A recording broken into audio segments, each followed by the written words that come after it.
Welcome back to the Wannabe News Station. Here, live in Richfield, Utah.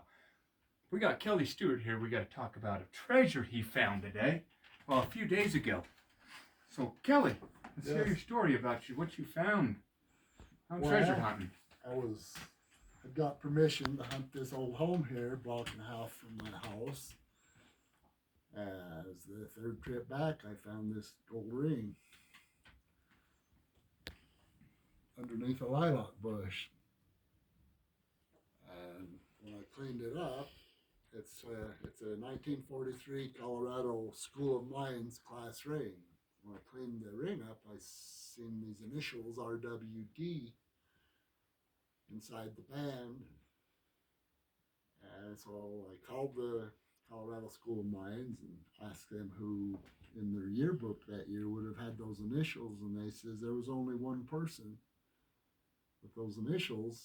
Body was only a junior. This is body was during the war, and if he's a good student, they may have graduated him a year early. So she says, well, there's a possibility that somebody else with those initials isn't in the yearbook, but that to me wasn't too feasible. So anyway, he must have been pretty exceptional because he ended up being the vice president of U.S. Gypsum Corps for the Southern Division. He was born in Salt Lake City, and he worked all over the country. That was his whole career. And he was in the Army for the U.S. Army Corps of Engineers as the first lieutenant. And so I had found a daughter of his on the internet and sent her a message, but she never replied, so it must have got lost in the spam folder somewhere. So I kind of give up on it and found this yearbook on eBay. My wife bought it for me. It's the 43 yearbook for the Colorado School of Mines. And I just wanted to double check the history for it, and lo and behold, there was a picture of him in there.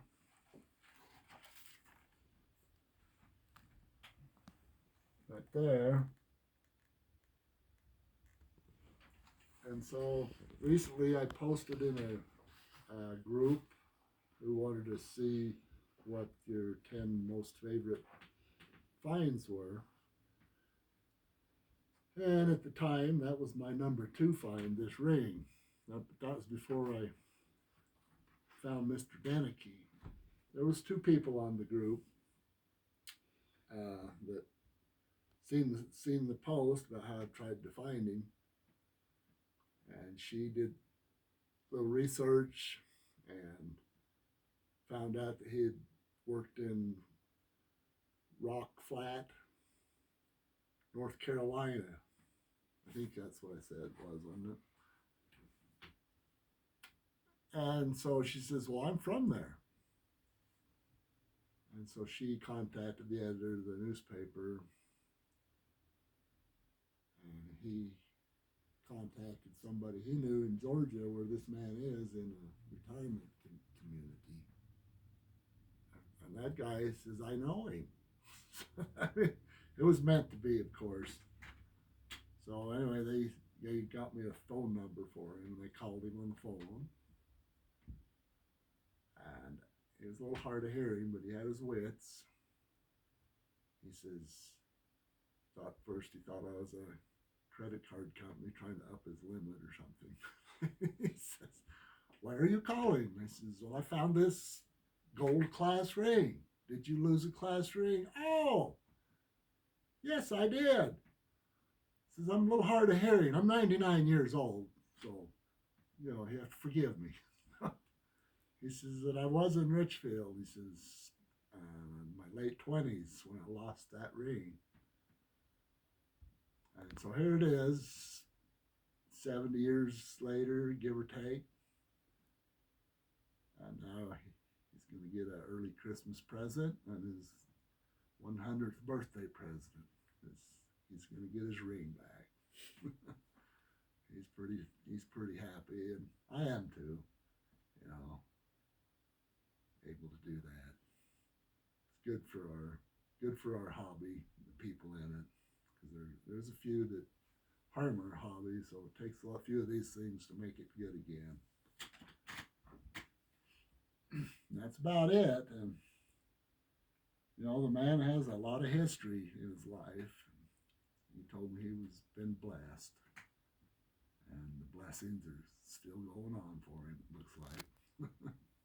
How many rings have you found metal detecting? How long have you been metal detecting? I've been doing this since 1972. I bought a little cheap $20 bounty hunter for $20. I found a lot of stuff with it. I found like 3,500 coins and a few things, but it wasn't a really good one. And it finally burned up, and I bought a new one. And then I turned into a wild child teenager and kind of got out of it for a while. And just recently I got back into it, you know, in 2016 with this machine that my wife bought me. It's Fisher F75 LTD. And it's just an awesome machine. It goes deep. It finds stuff that everybody has missed all these years. And so I've really got a passion once again for it. And rings, I found probably over 100 rings. I've returned, this is my 6th one I found and returned, or 7th. I've returned 1, 2, 4 class rings and 3 wedding rings I found for the people. The oldest class ring I found was with my little cheap metal detector. I found it when I was 15. And that ring was from the class of 1933. And I was able to return that to the lady who lost it right out of high school. So. Is this the longest one that you've found that's been gone for the longest time? Yeah, this is by far, this is probably, well, it's a record for me, and it might even be an all-time for anybody, you know, because the man, how many people have lost their ring 70 years before and are out of college and are getting it back and they're still alive. Yeah, true. You know? True. So you found this ring with the Fisher metal detector that you mentioned? Yeah. So how many metal detectors do you own? I got 12. Quite at it. I've actually got one of my own. Kelly here has actually got me to buy one finally. I'm into treasure hunting myself, but to tell you the truth, I haven't even used it yet. It's still sitting in the pantry hanging up because I'm busy doing other things.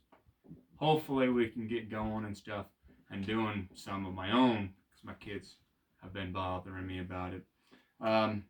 What was the first thing that you found metal detecting? What's the first thing that you've found? I don't even remember. It's been so long ago. My first good thing I do remember, and that was a 1910 barber dime. I found it in a little log cabin that had scooted up underneath the baseboard. And I was going along there with that, and it picked it out, and I was able to scoot it out from under the baseboard. And so that was my oldest coin found, and first old silver coin found. What's the most odd thing that you found? Any guns or anything like that, or any stories on those? Yes, I've got a pistol I found. Got it right here.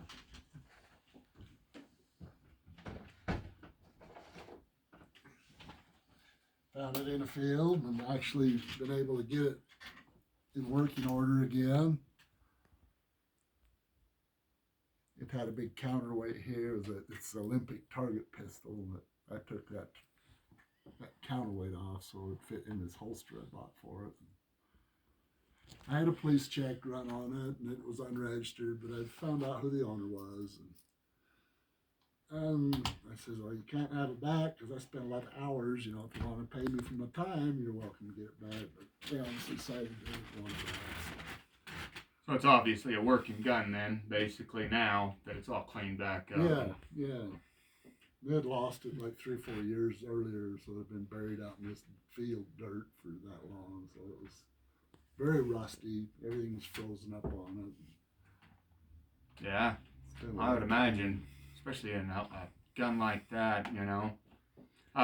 So what you mentioned something about wanting more people to let us go and guys that's doing treasure hunting and stuff and metal detecting and stuff in around, especially here in Sevier County, Richfield. There's a lot of history here that's buried in a lot of old buildings that would be very interesting in going in and metal detecting over. Is that correct? Oh yeah, we love to find the history. If there's some family history that I find, I'm happy to return it to them. You know, I like to keep the coins and stuff because that's really not a family thing. I love to do it for the history mostly, more than any coins. If there's a name on something, I'm just in heaven because I got something to research now. You know, I've got found some pretty amazing things. I've got the oldest known Richfield dog tag. I've got the oldest known Monroe tag, oldest known Annabelle tag. I've got a token for the working men's company in Richfield that was back during the United Order or just shortly after, back in the 1870s, and it's the only known token of that denomination. It's a 10-cent one. So it's really a valuable one. Found it out in the middle of the field where most people don't even bother going. And me, I love it. That's where I find my good stuff. This pistol was found in a field. I found a 1940s Richfield police badge out in the same field I found the pistol. Retired policeman, he made me an offer I couldn't refuse, so I sold it to him, and he had it all restored by Marty Thomas, and beautiful now, just absolutely beautiful. Interesting. Even with this gold class ring right here, if this thing could talk, the history that could give us, of how many people walked on it, how many people walked right past it, could have been probably in plain view at the time, and so many people stepping on that and stuff. It just got pounded down into the dirt. How deep did you find that? It was only about 4 inches deep. Oh wow! But it was with 4 other wheat pennies with it in about a 1 foot area. When I first stuck my coil into this lilac bush where I found that, I didn't get any signal. I had my big field search coil on,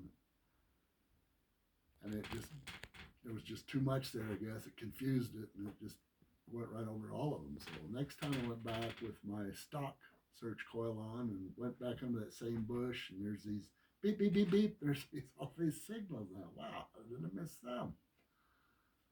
First, I dug out a couple of the wheat pennies, and this was like third, and about tipped over as it come out of the ground, just shining as pretty as it is. You can see right there. So you obviously didn't have to clean that up too much. Just brush it. Just brush it off. Well, I did put it in my ultrasonic just to get the fine dirt out of the little crevices and stuff. That's all it needed. Really? Yeah, gold it don't tarnish in the dirt. Silver, copper, all them will. Yeah. Get pretty crusty looking.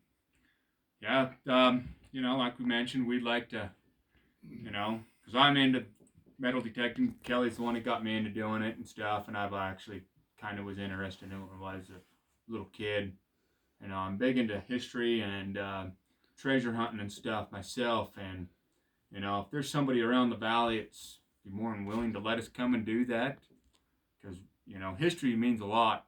A lot of that's not being taught nowadays, but I enjoy it. I didn't enjoy it when I was in school, but I enjoy it now. Yeah. Finding history and stuff, and these homes that I redo. If walls could talk. Well, this one has already told me a lot just from my research.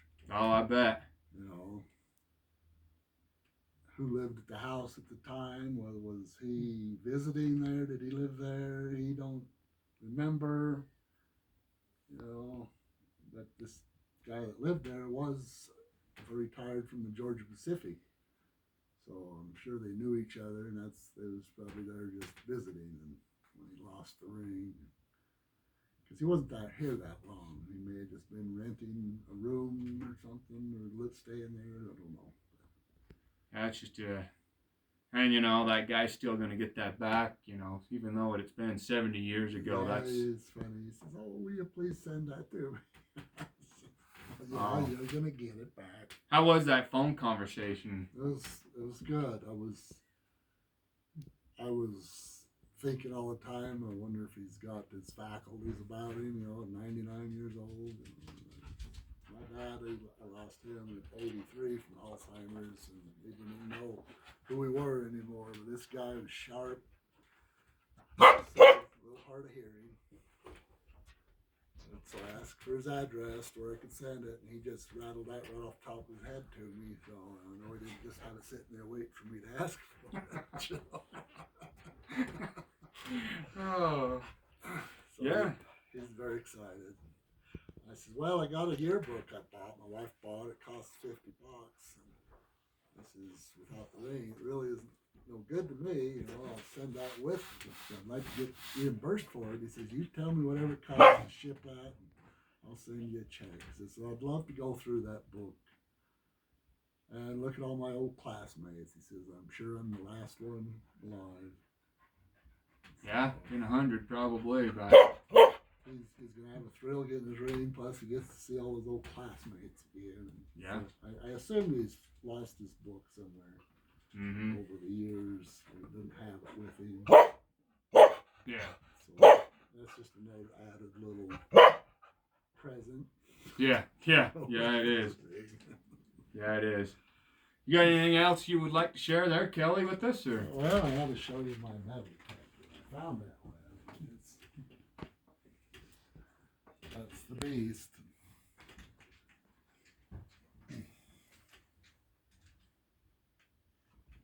To me, it's still one of the best metal detectors there is. It's difficult to learn, but once you learn it, nothing else competes so far that I've tried. So, Is that the one you use the most? oh yeah, yep. I have four coils, 4 different size search coils for it. Wow. Yeah, it's been very reliable. So it's pretty much paid for itself then. Yeah. If you sit down and figure out what you found and stuff. Asked me, you know, "How do you find this?" And I said, "Oh, I just take my fisher out for a walk now. It finds it. I just walk along behind it." Like walking a dog, right? Yeah. Oh. Yeah, it's been very good. You're welcome to take a couple videos of some of that treasures over there. Stuff I found. If you want to take and go and see some of that treasures over there he's got here that he's found in the past. The majority of that I found with this machine. In about 5 years, I found most all that. Marbles, I see them on the surface when I'm sweeping. I find arrowheads, all kinds of stuff. You're seeing everything on the ground. That's where you're looking. Mm-hmm. I've got a buckle that I found here in the yard that I'm sure was lost by a Spaniard. I'll show you that. You can zoom in on it. How'd you get that buckle? Yeah, the buckle's up. It's really. It's in this. I can take it out of that. 'Cause that's mid 1600s. I seen one that Hoover boys found in England when they was over there, and they had an archaeologist with them. That was one of the rules for they was hunting. They had to have this man with them, and he found one identical to this. And he told him it was a baldric flower buckle. Really? Bronze from the mid 1600s. You know, I'm sure they made them up to the 1700s. The Spaniards were here. Yeah, oh yeah, they definitely were here, that's for sure. And the water source, Cottonwood, used to run from me digging up in this lot. It run just north of my house here. So it makes sense that this was here because this is where the water source was. Mm-hmm. And we camped by that water. Oh yeah. Stay right close too. And it's on this side of town between these two water sources. You know, the spring ditch originally run down here on First, just past First South. And that's where I found my most awesome stuff. Really? Mm-hmm. Wow. All this military stuff, that powder flask, that's from the mid 1800s. The cavalry spur.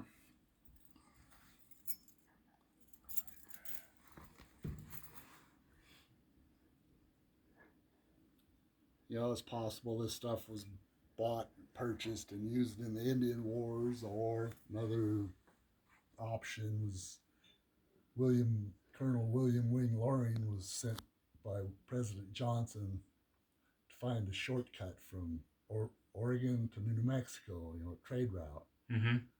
And he was traveling with 500 soldiers. He stopped up at Camp Floyd where Johnston's army was at. Brigham Young and them was having their to-do. And then he come on his way, and he built a wagon road down off of Taylor Flat down into Neoch Creek up in Salina Canyon. And I've kind of skirted that a little bit, looking.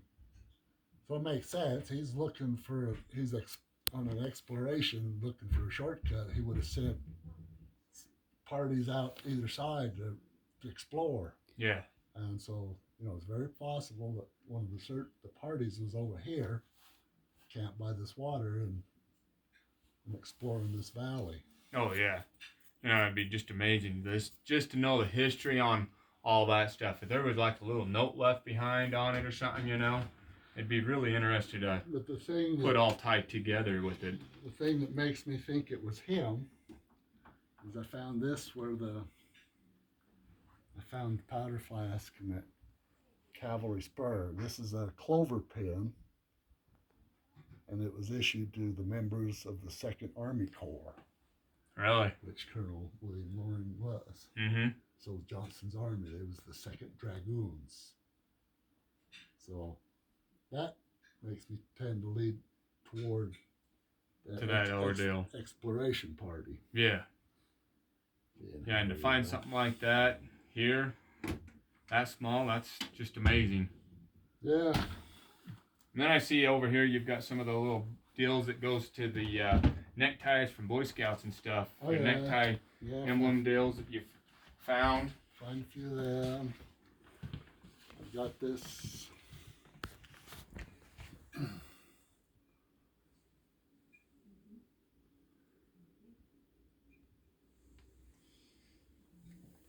That's a bunch of my cheaper rings on that bottom thing there. Right there. Mm-hmm. These arrowheads, this one I found this year. This is a 1,400 years old to 3,500-year-old atlatl point. Wow. During the transitional archaic period.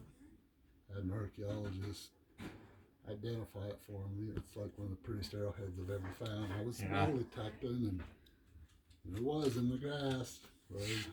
Whoa. Try to gather that up, right? Yeah. Yeah, it's treasures. And this some more of my buttons. I made this. And those are buttons that you've found over the years. Yeah, I've still got cans of others. This is like one of each kind. Wow. You know, toy cars. Yeah, you can never go wrong with having some good old toy cars, right? They don't make them anymore nowadays like they used to. No, no. So I say, you never know what you'll find, so that's what makes it great. And that's what makes it fun, going out metal detecting and stuff, and, you know, that and then just out and having peace to yourself. Yeah. Printer's plates. Never found one in my life, but in the last 4 years, I found 3 whole ones and 4 whole ones and 3 partials. This is my best one. It's a Coca-Cola printer's plate. Really? Everything's in reverse. Yep. Of course. And then I've got 2 more in this frame up here. 1915 Youth's Companion, and then a 1920s Apex vacuum cleaner plates. Told my wife, I says, when I built that, I says, you watch. Just because I do this, I'll find another, and I did. I found that Coca-Cola. And you just basically just find these out in the fields or something, or people's yards, or they must have given to the kids to play with, or something. They're lead, they're copper plated lead. Yeah. Death sentence these days. Oh yeah, it is. Yes, it is. Well, is there anything else you'd like to add, or? Well, that's about it. It's good exercise. Oh yeah. Keeps you going. Yeah, exactly. Well, appreciate you guys tuning in here at the Wannabe News Station. Like they say, if the women don't find you handsome, they ought to find you handy. You guys have a good day, and thanks for sharing. Go ahead and make comments or whatnot. Hopefully you guys enjoyed this interview with Kelly Stewart here, live in Richfield on November 20th, 2022. Thanks.